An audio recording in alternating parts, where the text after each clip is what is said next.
ایک بندہ ساری رات مصلی پہ کھڑا ہو کے عبادت کرتا ہے اور عالم دین عشاء کی نماز پڑھ کے سو جاتا ہے، اس کا عبادت کرنا ایک طرف، اس کا سونا عبادت ہے۔ سبحان اللہ۔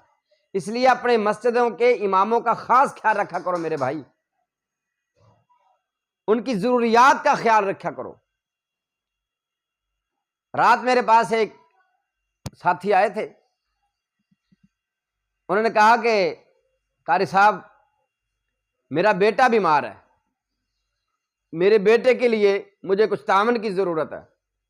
ہم نے تعاون تو جو کیا اللہ کی توفیق سے، اس کے فضل سے، اس کے رحمت سے، لیکن ہمیں دکھ اور افسوس اس بات کا ہوا کہ وہ بتا رہا تھا کہ قاری صاحب مجھے 20 سال ہو گئے امامت کرواتے ہوئے، 20 سال ہو گئے امامت کرواتے ہوئے،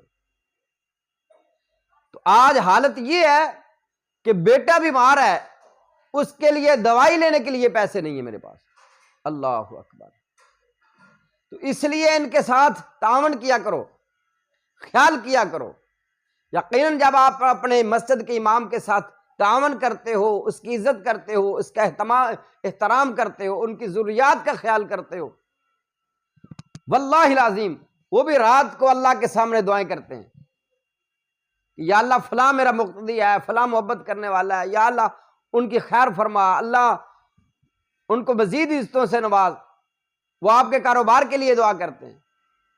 اگر کوئی بندہ، یہ میرا تجربہ ہے اور مجھے بھی 25 سال کے قریب ہو گئے ہیں ایک مسجد میں خطابت کرتے ہوئے، امامت کرتے ہوئے، الحمدللہ، جو بندہ اپنے مسجد کے امام کی خدمت کرتا ہے نا، اسی کی زندگی میں اگر وہ فوت ہو جاتا ہے تو یقیناً اس کے دل سے دعائیں نکلتی ہیں۔ جب وہ سامنے کھڑا ہوتا ہے نا، میت کے سامنے کھڑا ہوتا ہے، تو وہ اس کے دل سے دعائیں نکل رہی ہوتی ہیں، یا اللہ یہ بندہ بہت اچھا تھا، یا اللہ بڑا نیک آدمی تھا، یا اللہ میرے ہر اچھے برے وقت کا میرا ساتھی تھا، یا اللہ میرا خیال کرنے والا تھا، یا اللہ میری ضروریات کا خیال کرتا تھا، اللہ مسجد کا خیال کرتا تھا، اللہ اس کا علماء کے ساتھ محبت کرتا تھا، یا اللہ اب اس کو معاف فرما دے۔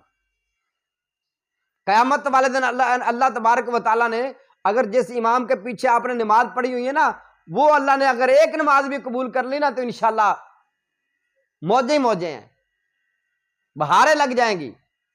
تو اماموں کا خاص خیال رکھا کرو۔